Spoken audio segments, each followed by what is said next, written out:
Hey guys, it's Group 4, Kids Bay Boys and Girls Club, Summer Camp 2020, Cadet Clubhouse. Hello guys. Hello guys, my name is Connor and I'm 10 years old. Today I will be performing this podcast. Today I have 3 beautiful young ladies with me and their name is Adela, Aaliyah, Soraya. And today we are going to talk about, immigration and how the kids are in ICE. Well, ICE, how we should, Yeah, man. So, first I'm going to go. So, what I think about the children in cages first. You know how it's the COVID. They should not be together because they're packed in groups. Well, not in groups, but packed all together. Really, not even spacing, just packed all together. If one of them gets sick, then all of them get sick.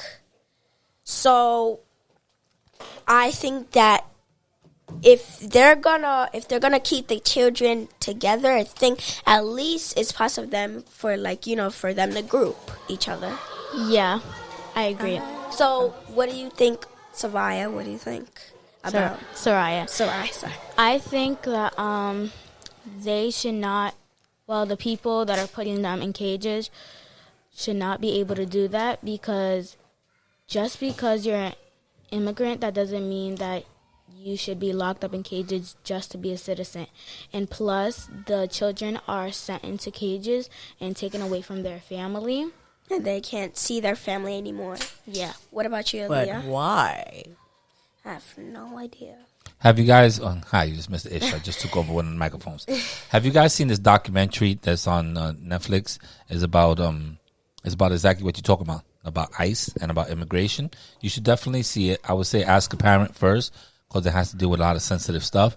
But they do explain a lot of the stuff that you probably have questions about how the families get split up, why they do it, also, how these rules and how ICE changed all of a sudden when Donald Trump became president, how it switched from Obama's thoughts to how Donald Trump is dealing with it. So that impacted a lot of people, especially a lot of immigrants, and their families and the way they go to school and all that stuff. So it's a big topic. I mean, it's one of the things that a lot of people are voting. They voting now Democratic and stuff like that just because of that topic. Yeah, I think that it's unfair. And also, immigrants come to this state for freedom and for more opportunities. And a better life. Yeah. And I have a question. Mm-hmm. If we are really unlucky in 2020, does that mean that maybe segregation will happen? Segregation? I don't know. I mean, the way I look at it now is that Donald Trump has divided the country anyhow.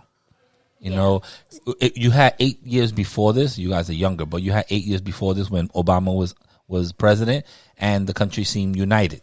Now you got Donald Trump, and the country seems divided.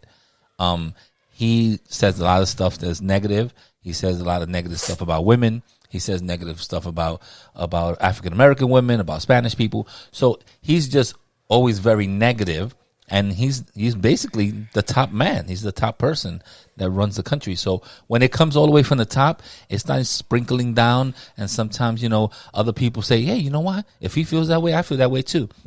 And then you have all these other people that are just encouraged to speak out or act that way, and it's not helpful. So, it comes from the top. They always say it comes from the top, and I'm definitely going to be out there voting. And I usually go at about 6 o'clock in the morning, and I usually don't have a problem. But if I have to take the day off, I'm going to be there, and I'm going to vote, and I'm going to take my breakfast with me, and I'm going to take lunch with me too. Like Miss, who said it? I don't know, Michelle Obama. She said it the other day on Monday. Make sure you bring your lunch and your breakfast because you may be on the line for a long time. But I'm willing to do that because we need to be heard. And I know that all you guys know about the Black Lives Matter and all the stuff that's happening during this pandemic. But in about 88 days, we need to vote this guy out. And that's what I got to say. Awesome. I think my I think I agree with you because, well, a lot of people don't like President Trump. That's true. And I get that, but like you said, in 88 days, we need to vote Donald Trump out. And you know what's funny is that you guys are how old? 10. 10? Okay, so you're obviously I'm sorry for the half. You guys can't vote yet, but that doesn't mean that you can't be outspoken. That doesn't mean that you Have can't. your own opinion. Yeah, that doesn't mean not only that, but you could go in your family and be like, "Yo, auntie, you gonna vote?" And she's gonna be like, "I never vote." You be like, "You need to sign up." And you have a big family, so anybody in your family that's of age, make sure they go to vote and make it a family thing. Even you that you can't go into that booth one time with your mom and see how it is and how you do the check-in and all that stuff. I do it with my girls. I take my girls with me. I be like, look, this is how you vote. Democratic, boom, boom, boom, boom. Put the check here, boom, boom. Hit the thing, scan it. Thank you very much. Give my sticker. I go to work. So it's an important thing because you're not going to see that for 8 years.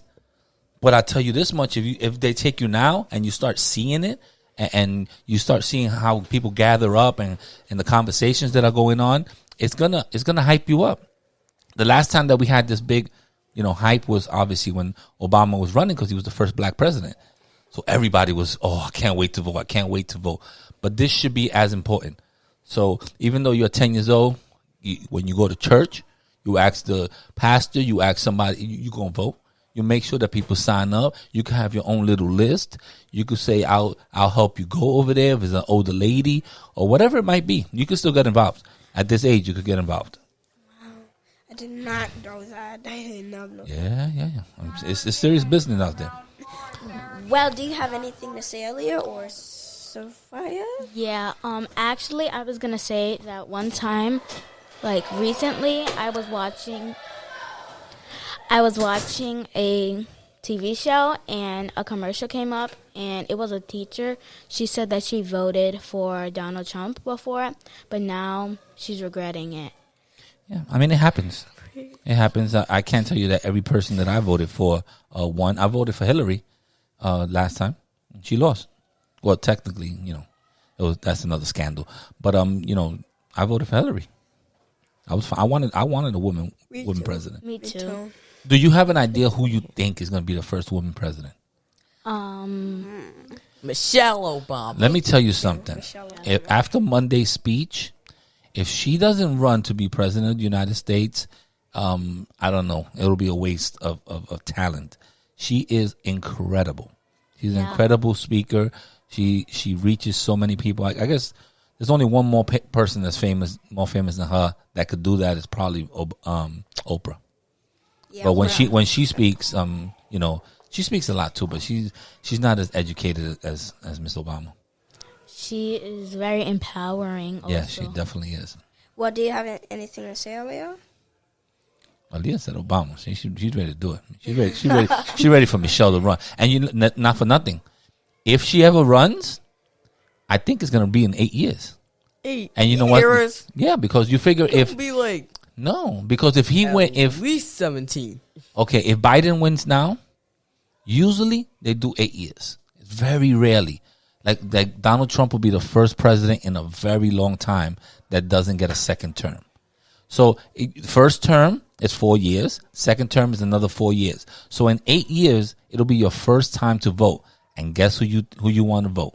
Michelle Obama. You'll be a young lady. You'll be 18 years old. You'll be the first time voter, and you'll be out there voting for Michelle Obama, which is my hope too, because I want to see my girls out there marching. Because I'm going to take them. I'm taking them to every march. And my girls, I ain't gonna lie to you, they're white. They're real light skinned. But they're gonna go to the march and they're gonna enjoy themselves and they're gonna represent, us, because I'm Spanish, so they're gonna represent me, my brown skin, and we're gonna go over there and we're gonna march and we're gonna have a good old time. I have no problem with that. Yeah. Mm-hmm.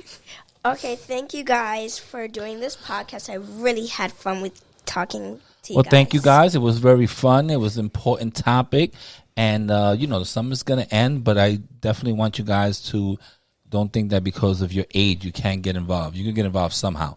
Give out a pamphlet. Tell some people just to go vote. You got social media. You do TikTok. Okay. Do a TikTok video about voting.